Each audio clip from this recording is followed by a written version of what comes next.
আচ্ছা এখানে যে একটা বাটন আছে, এটা কিসের বাটন? কোনটা? এই যে এই বাটনটা, হ্যাঁ এখানে দেখো লেখা আছে কল।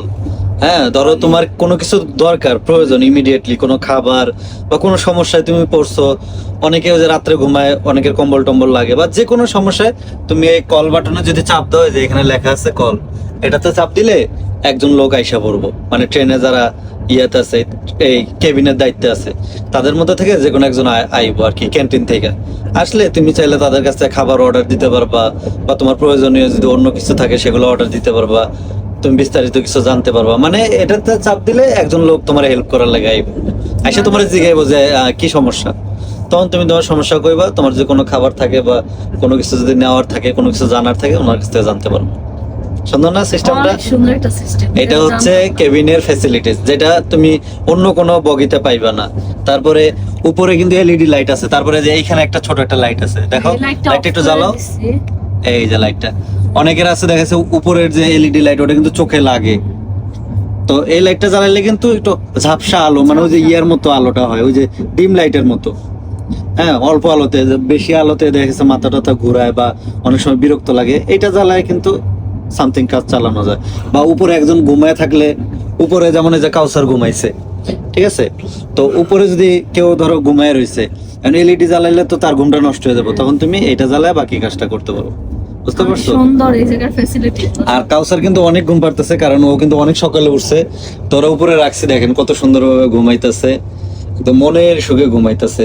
তবে একটা বালিশ হইলে অনেক ভালো হইতো, আগে যদি জানতাম বাসা থেকে বালিশ আনতাম।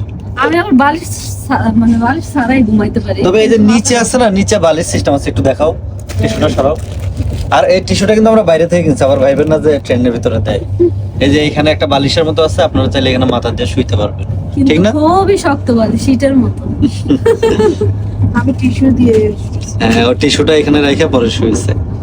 তো আজকে আমরা যেহেতু কক্সবাজার যাচ্ছি, আপনাদের সাথে পুরা রাস্তায় আমাদের জার্নি কেমন কাটলো, আচ্ছা তোমাদের কেমন লাগতেছে বললাম না তো? আমার কাছে অনেক ভালো লাগতেছে, কেবিনে তো এই কারণে অনেক। তবে আমি মনে করি কি, অনেকে আছে 10, 15, 20 হাজার টাকা বা তারও বেশি। আমরা কিন্তু এর আগের বার প্রায় 30,000 টাকা দিয়ে ইয়া ভাড়া করে গেছিলাম, হাইয়েস্ট ভাড়া করে গেছিলাম সবাই মিলে। তো আমার কাছে মনে হয় 30-35 হাজার টাকা দিয়ে হাইয়েস্ট না ভাড়া কইরা একটা যদি ফুল কেবিন নেওয়া যায়, বড় কেবিন যেগুলো, যে ডাবল কেবিন, একদম অনায়াসে অনেকজন যাইতে পারবে, এবং ফ্যাসিলিটিস কিন্তু বেশি। আমরা যে ইয়াতে হাইয়েস্টে গেছিলাম, অনেক বিরক্ত লাগছে না? বিরক্ত লাগছে, ঠিক আছে, কিন্তু ট্রেন যে লেটে আসে 1-2 ঘন্টা। আচ্ছা, ওটা 2-1 ঘন্টা লেট হয়, ওটা অস্বাভাবিক কিছু না, এটাও হয়। তারপরেও ভালো। তারপরেও দেখো, আমরা যে ট্রেনে যে বসে আছি, আমাদের কি বোরিং লাগতেছে? এই যে গ্রামীণ দৃশ্য দেখতেছি, মন চাইলে ওয়াশরুমে যাইতে পারতেছি, মন চাইলে খাবার খাইতে পারতেছি। তো এই যে একটা ফ্যাসিলিটিস, এটা কিন্তু তুমি ইয়াতে পাইবা না।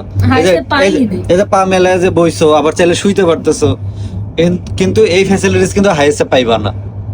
হাইসে কিন্তু আমরা শুইতেও পারি নাই, যেমন ওয়াশরুমে যাইতে চাইলেও অনেক সময় বসে থাকা লাগে, অনেক সময় বসে থাকা লাগে। আবার সব জায়গায় মহিলা টয়লেট পাওয়াও যায় না, পাবলিক টয়লেট পাওয়াও যায় না। তো পাবলিক টয়লেটের এমন অবস্থা, যাই তো আমি মনে করি কি, হাইয়েস্টের চাইতে 1000 গুণ অনেক ভালো কেবিনে যাও আপনারা।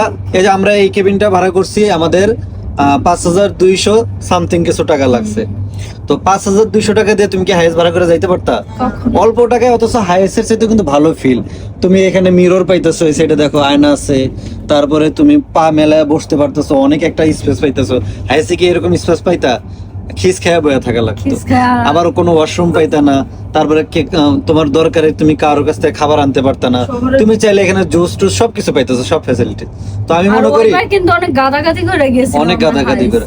তো আমি মনে করি কি, 25-30 হাজার টাকা দিয়ে হাইয়েস্ট না ভাড়া করে 5-7 হাজার টাকার ভিতরে এরকম একটা সিঙ্গেল কেবিন নিয়ে যাওয়াটা অনেক বেটার, আমি মনে করি এটা।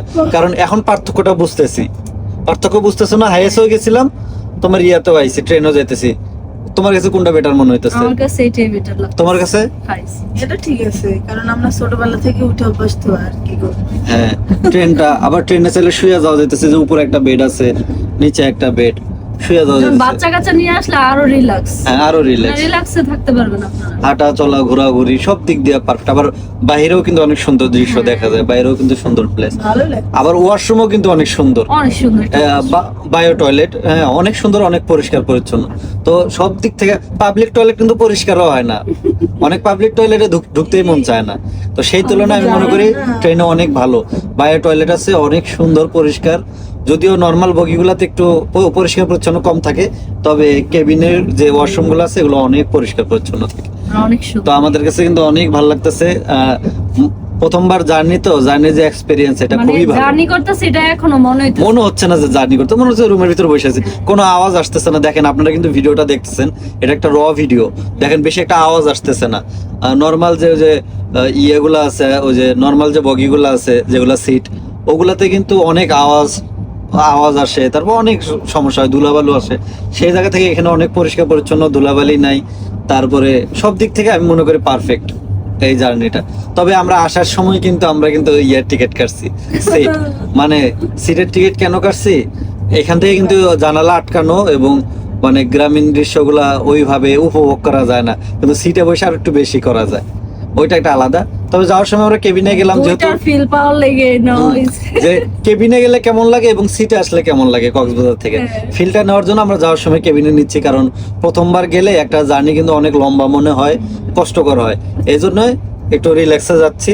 আসার সময় হোটেলে তো রিল্যাক্স করবোই, রিল্যাক্স করে তারপরে ইনশাল্লাহ সিটে আমরা আবার ঢাকায় ব্যাক করব। ঢাকার টিকিট অলরেডি আমরা কাটছি। আর এইখানে যে টিকিটটা, এটা কিন্তু আপনারা খুব সহজে মানে পাওয়া যায় না, মিনিমাম 15-16 দিন আগে টিকিট কাটা লাগে। আর হচ্ছে আমরা যে ট্রেনে উঠছি, এই ট্রেনের নাম হচ্ছে পর্যটক এক্সপ্রেস। এটা হচ্ছে সকাল 6:15 ছাড়ার কথা, তবে আজকে 1 ঘন্টা লেট করছে, 7টার পরে আমরা ট্রেনটা পাইছি। আরেকটা আছে কক্সবাজার এক্সপ্রেস, এই দুইটা ট্রেন আর আমরা কিন্তু ঢাকা থেকে ট্রেনের জন্য কক্সবাজার যায়। মানে টিকেটের জন্য অনেক ওয়েট করছি। হ্যাঁ, টিকেটের জন্য, তা নাহলে আমরা আরো আগে আসতাম। আর হচ্ছে আপনাদের আরেকটা কথা বলি, এইটা কোথায় কোথায় দাঁড়ায় এই ট্রেনটা সেটা একটু বলে নেই। এই ট্রেনটা আপনার কমলাপুর থেকে আপনার ইয়াতে দাঁড়ায়, এয়ারপোর্ট। বিমানবন্দর রেলওয়ে স্টেশন। এয়ারপোর্ট করলে অনেকে ভাবে যে কি এয়ারপোর্ট কয়কে, কিন্তু এয়ারপোর্টই কিন্তু, এটা ঠিক আছে, airport station. Airport railway station, এটা বাংলাদেশ আর কি বিমানবন্দর রেলওয়ে স্টেশন বলে। তো বিমানবন্দর রেলওয়ে স্টেশনে কমলাপুর থেকে ব্রেক করে, ওইখান থেকে একদম বিরতিহীন ভাবে একটা না ছাড়ে, কোনো স্টেশনে ব্রেক করে না, একবারে সরাসরি চট্টগ্রাম ব্রেক করবে। চট্টগ্রাম থেকে তারপরে আবার মানে ইয়েটা ঘোরাবে, ইঞ্জিন ঘুরে তারপরে আবার কক্সবাজার যাবে। ইঞ্জিন ঘুরাইবো। হ্যাঁ, ইঞ্জিনটা ঘুরে কক্সবাজারের উদ্দেশ্যে রওনা দিবে। তো এই দুই জায়গায় শুধু ব্রেক করে, এক হচ্ছে বিমানবন্দর রেলওয়ে স্টেশন, কমলাপুর থেকে ছাড়ে বিমানবন্দর রেলওয়ে স্টেশন, তারপরে একবারে যা চট্টগ্রাম বগি ঘুরাইয়া ইঞ্জিন ঘুরে তারপরে কক্সবাজার সরাসরি চলে যাবে। তো কক্সবাজার নামার পরে বাকি ভিডিও দেওয়ার ট্রাই করবো আপনাদেরকে। তো সবাই ভালো থাকবেন এবং আমাদের জন্য দোয়া করবেন, আমরা যেন নিরাপদে পৌঁছাইতে পারি কক্সবাজার পর্যন্ত। ইনশাল্লাহ এবার অনেক মজা করবো, অনেক কিছু আপনাদেরকে দেখাবো ইনশাল্লাহ, এর আগের বার তো দেখাইতে পারি নাই।